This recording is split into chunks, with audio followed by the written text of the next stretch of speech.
Hallo, ich bin der Franz, ich bin der Bauer aus Rodingersdorf an der Grenze Wald- und Weinviertel. Das war jetzt sehr spannend von Burkhard, der hat Bodenbearbeitung als Thema gehabt und die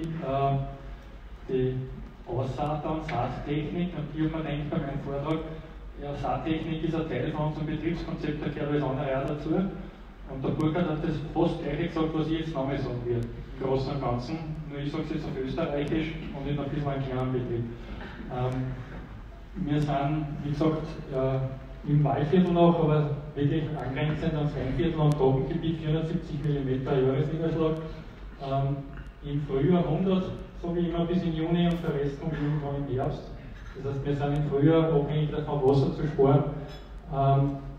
Das zweite ist, das Jahresmittel steigt ständig und der Sommer wird immer mehr zum Problem bei uns. Wir haben Rindermoos, Kompostierung, ein bisschen Waldwirtschaft, haben relativ leichte Böden, alle Formen Verschluff, wobei eher Richtung sandigen Schluff, Tonanteile haben wir sehr geringe nur. Der Gernot Bodmer hat zuerst eine Folie gehabt mit den 3,4% Humus und im Vergleichsboden 2,4%, das war unser Betrieb. Da bin ich relativ stolz, dass wir auf diese schwachen Böden inzwischen überall im Bereich der 3,5 aufwärts sind. Das hilft uns auch viel und das sind die zwei wichtigsten Düngemittel, die wir haben. Das eine ist das Wasser und das zweite ist die Sonne. Und wenn man einen Humusgehalt dementsprechend hat, 1% mehr Humusgehalt, heißt auch, dass unser Boden 40 mm mehr Wasser halten kann. Über die Folie konnte ich jetzt den ganzen Tag referieren und sagen muss, aber ich denke, jeder Betrieb braucht ein Betriebskonzept. Also ich muss wissen, wer ich bin und wofür steht mein Betrieb. Und das spielt da alles zusammen. Und alle unsere Betriebszweige und alle unsere Handlungen am Betrieb verfolgt diese Ziele letztendlich. Wir bewegen sie jetzt eigentlich nur in den Vortrag, in den herüberen Bereich. Wie gesagt, der Burkhard hat da sehr viel vorweggenommen. Diese 5 Punkte, das wird ganz modern, die regenerative Landwirtschaft. Ich bin jetzt seit 21 Jahren bei unserem Betrieb und unabsichtlich habe ich wahrscheinlich in der Zeit damit angefangen. Mein Vater davon zu überzeugen, dass wir in die Richtung gehen müssen. Und es wird da sehr modern, aber ich habe es jetzt daher erinnert, weil genau das sind diese 5 Punkte, um die es geht. Die Bodenstörung, sei es jetzt chemisch oder mechanisch, muss minimiert werden.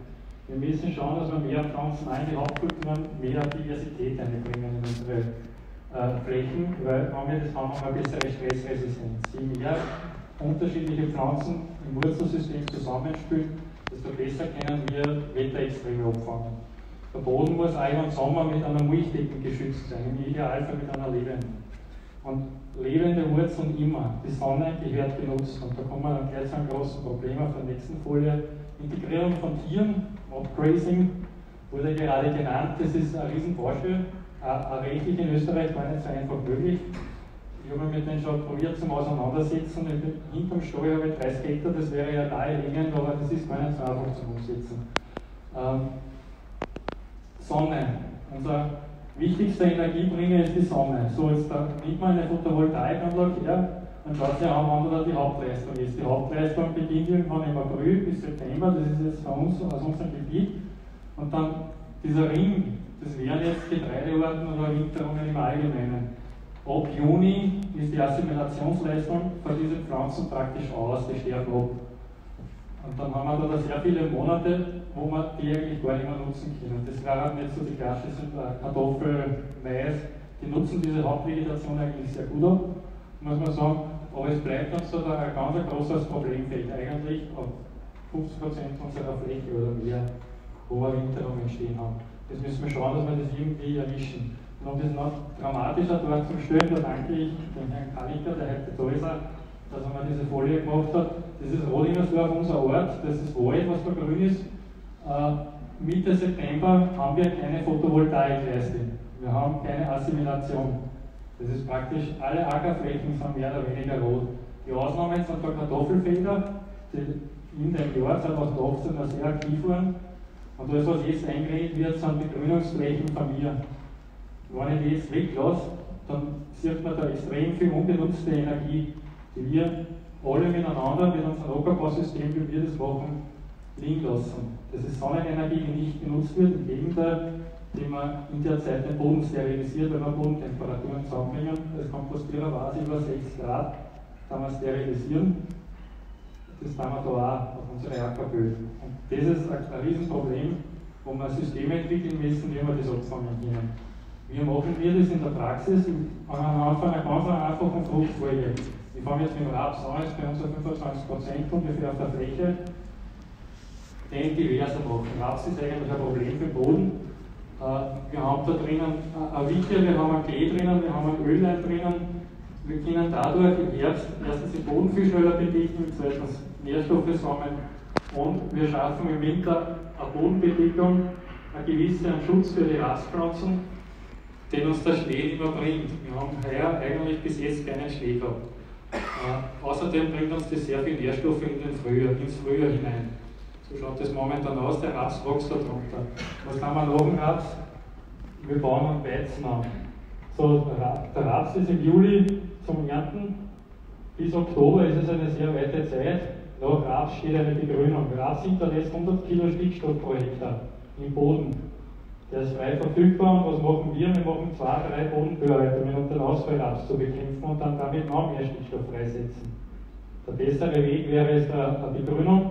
Und wenn dann Mitte Oktober eine halbwegs vernünftige Begrünung steht, das ist nicht immer leicht zum Etablieren mit den Hitzen im Sommer, aber wenn eine steht, dann kann man da direkt reinsehen. Man hat die Nährstoffe rübergerettet ins nächste Jahr und man hat Assimilationsleistung von Juli bis Oktober gehabt, die man sonst nicht gehabt hätte. Die Natur ist das beste Vorbild, das wir haben können. Das linke Viertel ist also ein Wald, ein Laubwald, da wächst ein wenig Gras drunter und das abgestorbene Material liegt oben auf. Die Natur bringt nie abgestorbenes Material in den Boden ein. Das machen immer Bodenlebewesen. Das macht der Regenwurm, das machen andere, die das vorher zersetzen, das macht sonst niemand. Und wir Landwirte versuchen aber immer wieder, dass wir dieses abgestorbene Material und teilweise ein grünes Material in den Boden einbringen. Rechts so schaut es da bei den Weizen aus. Der keimt in der jetzt absterbenden, von der Sämaschine niedergedrückten Begrünung. Ein Teil wächst bei der Begrünung weiter, das stirbt dann im Frost ab. Ja, so schaut das jetzt aus dann. Links sieht man schon ein bisschen dann die Weizen rein. Es kommt ein wenig Frost drauf. Es ist auch ein Nährstoffspeicher. Also ich bringe die Nährstoffe so ins Frühjahr. Ein Getreide im Herbst braucht praktisch fast keine Nährstoffe. Wie geht es weiter? Weizen wird gedroschen, haben wir jetzt das erst gesehen beim Burkhardt. Im Idealfall ist da die Sämaschine gleichzeitig am Feld. Wir haben diese Dinge probiert, das funktioniert mal besser und mal schlechter. Auch da ist bei uns so, dass das manchmal ist geheim, und wenn es extrem heiß ist, dann haben wir Ausfälle. Das kommt vor. Das ist nicht das ultimative System und ich bin noch nicht 100% glücklich damit. Aber ich weiß es momentan auch nicht besser. Untersaaten vielleicht im Frühjahr einziehen, wäre eine Möglichkeit. Aber die Quintessenz muss sein, möglichst schnell wieder grüne Pflanzen auf der Fläche zu etablieren. So. Zwischenfrüchte. Ein Senf ist auch eine Zwischenfrucht, aber wenn dann eine von 10. Wir haben sehr diverse Mischungen, die sind abgestimmt auf die Folgekultur und auch auf den Boden, was für Ziele die halt verfolgen, aber ich habe inzwischen keine einzige Mischung mehr, die unter 10 Komponenten hat. Es gibt natürlich im Herbst dann wunderschöne Bilder her. Wie geht es weiter? Im Idealfall auch winterharte Komponenten drinnen, allerdings haben wir da noch Versuche bis jetzt gemacht in die Richtung, macht mich auch nicht ganz glücklich. Dann gestrickt praktisch, dass man die Spuren hat und direkt den Mais reinziehen. Auch so wieder eine grüne Brücke. Wir haben bis ins Frühjahr ein grünes Feld, das assimiliert auch noch bis April. Eine abfrostende Begrünung nutzt die ganze Frühjahr nicht aus. Da haben wir Nutzen bis zum Schluss und der Mais steht dann auch wunderbar da drinnen. Im Mais, wenn man wenig Bodenbewegung macht, dann wachsen auch bei Pilze, das ist ein Buchweizen, der ausgesamt hat, der sterben gar nicht da drinnen in der Begrünung. Und auch da wieder überall Mulchmaterial, möglichst viel Mulchmaterial, das der Mais den Boden zuschließt, muss da irgendwas anderes den Boden schützen. Letzter Schritt, jetzt kann man nur eine ganz kleine Fruchtfolge hernehmen, wäre dann wieder die Direktsaat im Oktober in den Mais hinein, den Weizen hineinziehen, warum nicht, spricht meiner Meinung nach überhaupt nichts dagegen. Wenn ich wieder Mitte Oktober Bodenbewegung mache, ist meistens zu feucht eigentlich für Bodenbewegung. Wenn ich überhaupt eine brauche, und Maisfelder sind meistens sehr sauber, also warum nicht zur Bodenlockerung? Das sind zwei Aussagen, das sollte sich ja jeder überlegen. Es geht immer um die Porigkeit und die Krümeligkeit, die macht den Boden. Und die Natur unterscheidet nur am bedeckten Boden oder die Wüste, was dazwischen gibt es nicht. Und leider versuchen wir Landwirte immer wieder Wüste herzustellen, aus diversen Gründen, aber ich denke, wir müssen das grundlegend überdenken. Bodenlockerung wird gerne genannt als Thema, warum wir Bodenbewegung machen. Auf der Fläche ist seit 3 Jahren kein Bodenbearbeitungsgerät mehr gefahren. Das geht ohne weiteres. Da sind Steine dazwischen, sagen wir es einmal, wir haben auch Steine. Es geht ohne Probleme. Wenn ich das gleiche beim Nachbarn mache, spätestens beim Schwierhorizont vom Flug oder vom Bodenbearbeitungsgerät, spüre ich einen deutlich stärkeren Widerstand. Der Schlüssel für das gute Bodengefüge sind Wurzeln. Und die machen uns auch die Lockerung des Bodens. Wer kann uns bei dem ganzen Thema unterstützen? Das erste ist halbwegs vernünftig direktsatztaugliche Technik. Wir dürfen die Stroh nicht in den Seeschlitz bringen. Jetzt haben wir zuerst gesehen, wir haben eine normale Wohlsaatmaschine. Mit der bieten wir uns momentan ein bisschen noch. Ich habe die Technik noch nicht und die ist in der Gegend auch nicht wirklich verfügbar. Das ist ein ähnlicher Schritt, wie man vor 20 Jahren mit dem Schleckscheuer Mulchsaat gemacht haben. So machen wir jetzt zum Teil Direktsaat und Mulchsaatmaschinen. Wäre gut. Wir nutzen, damit wir den Boden nur dort verdichten, wo wir mit Wirtschaftsdüngern hinkommen. Also wir versuchen es zu vermeiden, aber wir nutzen halt ein Vertikalspurführungssystem, damit die Vorspuren immer auf der gleichen Stelle sind, damit wir, wenn wir schweres Gerät Wirtschaftsdünger ausbringen haben, immer in der gleichen Spur fahren. Ansonsten Luftdruck sehr nieder, 0,6 Bar Traktor sehr leicht. Das sind alles Dinge, die eigentlich selbstverständlich sein sollten, sind es aber leider oft noch nicht.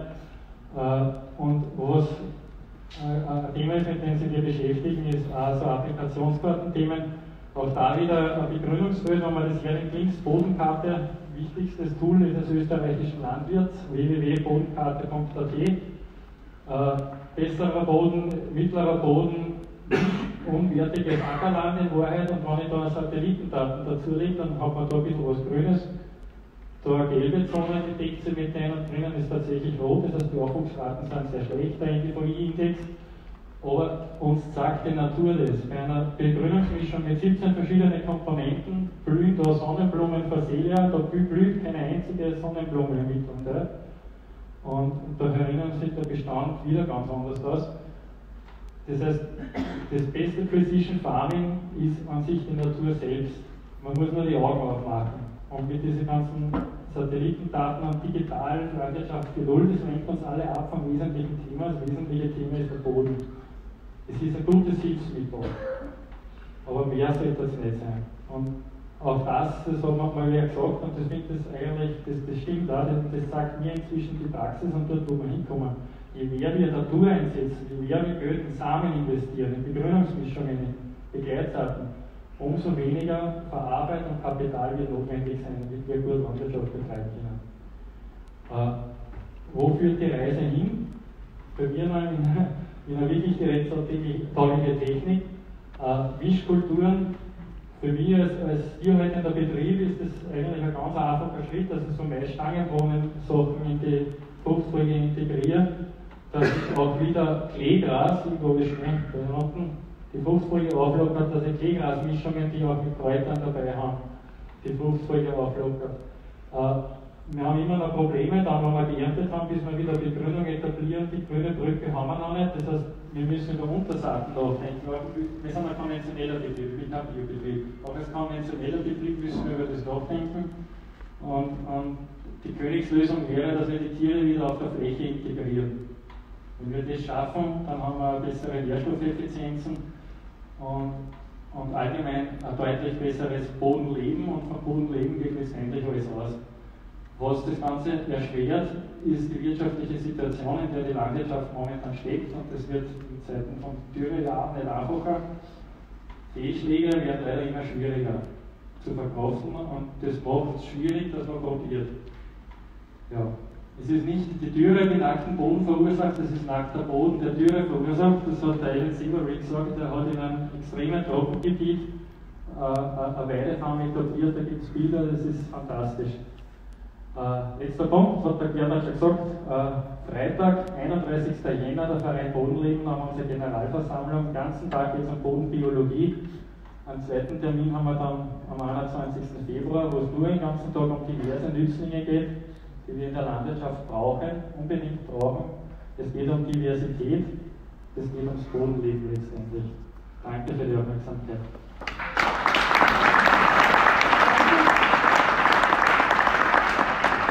Auch da wieder sehr viel Praxis. Der Boden, der kann also Wegbereiter zu einer witterungsunabhängigen Ertragsplanung sein, aber am Feld ist auch effiziente Düngung und eine